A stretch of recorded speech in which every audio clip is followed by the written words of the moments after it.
रहीम अस्सलाम वालेकुम। उम्मीद है आप ठीक होंगे, खैरियत से होंगे। तैयब लोच आपकी खिदमत में फिर से हाजिर है जी। आज की सबसे बड़ी खबर अदालती महाज से तो ये है कि जस्टिस मज़ाहिर नकवी ने जजी से इस्तीफ़ा दे दिया है। अपना इस्तीफ़ा उन्होंने सदर मुमलिकत को भिजवा दिया और कहा है कि मैं अब मज़ीद काम जारी नहीं रख सकता। अब इस इस्तीफ़े की वजूहात क्या हैं, अगर आप जानते हैं तो ये वही जस्टिस मज़ाहिर नकवी है जो ट्रकों वाली सरकार के नाम से मशहूर था, जिसके ऊपर एलिगेशन थे। वो एक ऑडियो भी लीक हुई थी ट्रकों वाली, और भी बहुत सारी चीज़ें थी।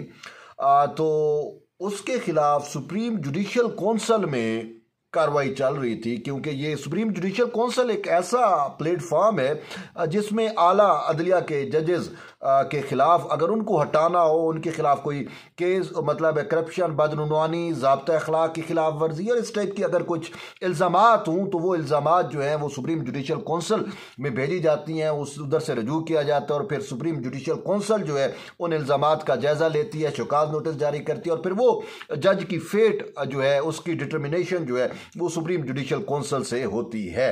तो जस्टिस मज़ाहिर नकवी के खिलाफ सुप्रीम जुडिशल कौंसिल के 3 इजलास जो है वो हो चुके हैं। चौथा इजलास कल 11 जनवरी को होना है और इससे पहले ही जस्टिस मज़ाहिर नकवी इस्तीफा दे गए हैं।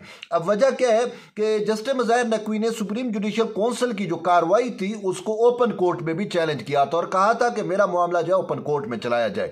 ओपन कोर्ट में उन केस की जो है 2 समातें हुई, लेकिन गुज़िश्ता समात पे जस्टिस मज़ाहिर नकवी की जानिब से ये इस्तदा की गई थी कि सुप्रीम जुडिशल कौंसिल को कार्रवाई से रोका जाए जब तक मेरे इस मामले का फैसला नहीं हो जाता, यानी हुक्म इम्तना मांगा गया था मज़ाहिर नकवी की जानिब से। लेकिन अब वो मज़ाहिर नकवी कि उस दरख्वास्त पर हुक्म इम्तना सुप्रीम कोर्ट के उस बेंच ने जो है वो नहीं दिया, तो शायद जिसकी वजह से कल ये हेयरिंग होनी है। तो मज़ाहिर नकवी ने कहा कि बेहतर है इज्जत ही बचा लो। और वैसे भी एक बात बताऊं, सुप्रीम कोर्ट ऑफ पाकिस्तान में या वैसे भी हमने देखा कि ये चीज़ तय है, जो इंसान सच पे होता है, हक पे होता है, वो फाइट बैक करता है, वो अपने आप को जो है वो बेकसूर साबित करने के लिए आखिरी हद तक जाता है। लेकिन कोई शख्स जब वो डाउट में होता है, कंफ्यूजन का शिकार होता है या उसने कुछ ऐसी चीजें की होती हैं तो वो खतरे का शिकार हो जाता है। वो कहता है यार ये जुर्म या कहीं ना कुछ ऐसी चीजें तो मुझसे सरजद हुई हैं, ज़ाब्ता अखलाक की खिलाफ वर्जियां मुझसे हुई हैं या करप्शन हुई है या ये चीज़ें हुई हैं, तो मैं इनको जो है वो इनका दिफा कैसे कर सकूंगा।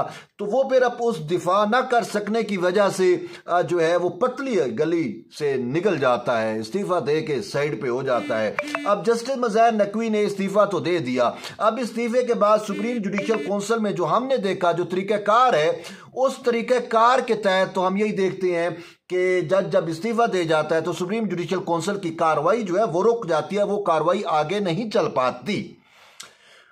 और फिर मज़ाहिर नकवी ने शायद ये भी समझा कि इज्जत बचा ली जाए और साथ साथ इज्जत नहीं, इज्जत तो चली गई, खाक में मिल गई, सॉरी इज्जत नहीं, इज्जत तो मिल गई, पता चल गया, क्योंकि उसने इस्तीफा दे के वो जो इल्ज़ामात थे उस पर मोहर सब्त कर दी कि इल्ज़ामात दुरुस्त हैं, बस मैं जो है पतली गली से निकल रहा हूं। महज उसने इज्जत तो नहीं बचाई, इज्जत बचाता तो फाइट बैक करता, अपने आप को जो है वो इनोसेंट साबित करने की कोशिश करता कि मैं दोषी नहीं हूं। लेकिन चूंकि वो दोषी था, उसका कसूर था, उसकी जानिब से शायद मुबैना तौर पे वो करप्शन की गई थी और बहुत सारी ऐसी चीजें थी जिसकी वजह से उसने देखा कि ये सारे हकायक मंजर आम पे आएंगे तो मेरी फिर मरात भी जाएंगी, मेरी पेंशन भी जाएगी।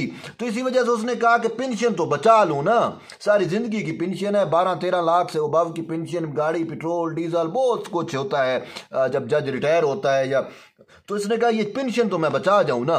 तो उसने पेंशन बचाने के लिए, मरात बचाने के लिए, जज का टाइटल बचाने के लिए जो है वो इस्तीफा दिया है कि वरना अगर कार्रवाई होती है तो फिर उससे ये सब कुछ स्नैच कर लिया जाता, खींच लिया जाता। तो अब जस्टिस मज़ाहिर नकवी तो हो गए मुस्तफ़ी, लेकिन जाते जाते बहुत सारे लोगों को वो बेनकाब कर गए हैं। और बेनकाब किसको किया, यानी कि अपने ही दोस्तों के चेहरों से पर्दा हटा दिया। यानी कि बहुत सारे दोस्त उसके, बहुत सारे उसके हम ख्याल, यानी ये बंदियाल के हम ख्याल थे, तरीके इंसाफ से इनका एफिलेशन गर्दानी जाती थी, तो वो जाते जाते जो जस्ट इजाजुल हसन के लिए जो है वो तो बहुत ज्यादा प्रॉब्लम क्रिएट कर गए। कर गए हैं। जस्टिस इजाजुल एहसन जस्टिस मज़ाहिर नकवी को बचाने के लिए हर मुमकिन कोशिश कर रहे थे। कभी जो है वो सुप्रीम जुडिशल काउंसिल की कार्रवाई पे भी उन्होंने एतराज़ उठाया और इसके साथ साथ सुप्रीम जुडिशल काउंसिल को बाकायदा खतूत भी लिखे, चीफ जस्टिस के सामने भी आ गए, काजी फैज़ ईसा के खिलाफ भी डट के खड़े हो गए और उनकी हर बेतीरा कोशिश थी, हर मुमकिन कोशिश थी मैं इनको बचाऊं। इवन के जो उन्होंने ख़त लिखा सुप्रीम जुडिशल काउंसिल को, उसमें तो वो जस्टिस मज़ाहिर नकवी की खुद सफाइयाँ वो दे रहे थे, जस्टिस इजाजुल एहसन।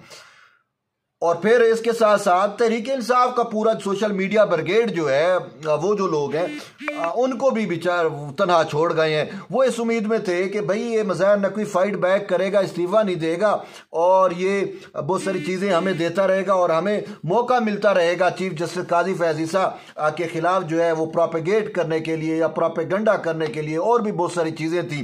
लेकिन अफसोस से कहना पड़ रहा है कि जस्टिस मज़ाहिर नकवी ने सबकी ख्वाहिशात पे, सबकी एक्सपेक्टेशंस पे जो है ना वो मलिया मेट कर दिया, सब पे पानी फेर दिया और इस्तीफा दे के जो है वो निकल गए। लेकिन दूसरी तरफ दरखास्त गुजार जिसने चैलेंज किया था जस्टिस मज़ाहिर नकवी को और फिर यानी कि उसकी करप्शन सामने लेके आया था, जिसने सुप्रीम जुडिशल काउंसिल में शिकायत कुनिंदा जो था यानी कि मियां दाऊद, तो मियां दाऊद ने भी एक ऐलान कर दिया। वो कहता है कि मैं मज़ाहिर नकवी का जो इस्तीफ़ा है इसको सुप्रीम कोर्ट में चैलेंज करूंगा। ये नहीं हो सकता कि जी आप जो है वो इस्तीफ़ा दे के निकल जाएं और जो चीज़ें आप पे प्रोब होनी है, जो चीज़ें आपने की हुई है, जो माल बनाया हुआ है वो भी आप हड़प कर जाएं और पेंशन भी लेते रहें। तो उन्होंने कहा कि मैं आखिरी हद तक जाऊंगा।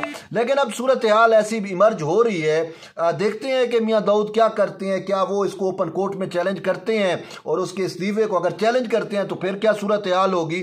लेकिन हमने ये देखा है कि जब जज रिजाइन कर जाता है तो फिर उसके खिलाफ कार्रवाइयां रुक जाती हैं। लेकिन एक बात ये भी चल रही है, लोग ये कह रहे हैं कि माल तो इसने बना लिया, वो माल तो ये सारी जिंदगी खाता रहेगा, तो इससे वो माल भी बटोरना वापस लेना चाहिए जो इसने बटोरा है, क्योंकि वो आवाम का है, मेरा है, आपका है, जो टैक्स पेयर्स कि वो तनख्वाहों से मतलब टैक्स से इसको पेंशन भी मिलनी है और भी बहुत सारी चीज़ें हैं।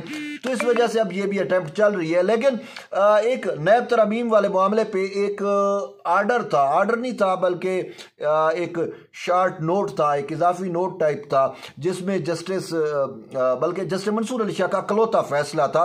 उन्होंने ये कहा था कि भाई ये जो मामलात हैं यानी कि कोई जज का भी ट्रायल जो है वो अगर वो इस्तीफ़ा भी दे के चला जाता है, करप्शन उसने की है, इस्तीफ़ा दे के सुप्रीम जुडिशल काउंसिल की कार्रवाई से बच जाता है, तो भी उसको जो है वो नैब के उसके खिलाफ रेफरेंस दायर कर सकता है।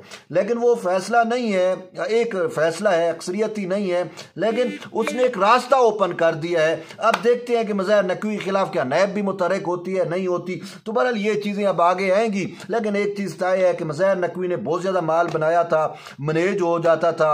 इसके जो बेटे हैं वो लाहौर हाई कोर्ट में बैठ के कहते थे या इस लाहौर का कोई मसला है, सुप्रीम कोर्ट का कोई मसला है तो आप हमें बताएं और आपके हक में फैसले होंगे।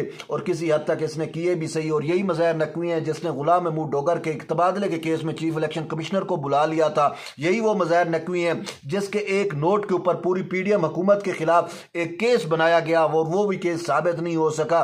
फिर इससे हट के इमरान खान को धरने से मुतल्लिक मामले पर इसी ने फैसिलिटेट कराया था। तो बहुत सारे इसके ऊपर एलिगेशंस भी हैं। तो बहरहाल अब देखते हैं। एक चीज़ तो खुशाइंद है कि ये चला गया, जमहूर की फतह हो गई, अवाम की फतह हो गई, यानी पाकिस्तान की फतह हो गई। अब देखते हैं कि नेक्स्ट किसकी बारी है। बहरहाल जुड़े रहिए, मिलते हैं एक नई वीडियो में, तब तक के लिए इजाज़त दें। अल्लाह हाफिज़।